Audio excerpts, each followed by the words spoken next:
How you doing, Cali Crowd? The Pike Push Up is a favorite on this channel, great for loading the shoulders in a way that no exercise quite hits the same spot. But if you have a look on YouTube, you will see various tutorials on how to perform it, and a common theme that seems to come through is people performing a variant where the Pike Push Up follows a linear, straight up and down sort of path, or a Pike Push Up that follows more of a diagonal path. So today I wanted to make this quick video to discuss exactly which one of these is correct and why.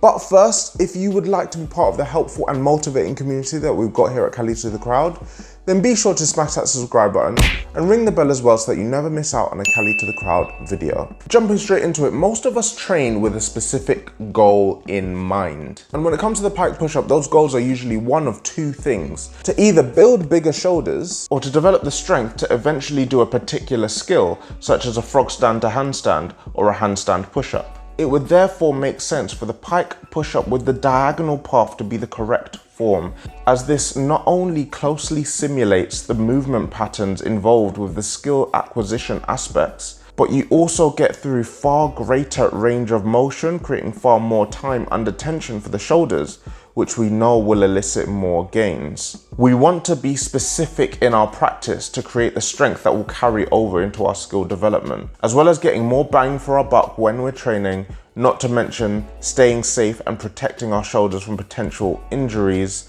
such as flaring out the elbows, which is more likely to be done when you're following the straight up and down path. But that is literally it. Quick video on exactly how to do this fantastic exercise. But let me know your thoughts in the comment section. Have you ever seen somebody do this exercise wrong? Let me know, and I'll see you in the next one.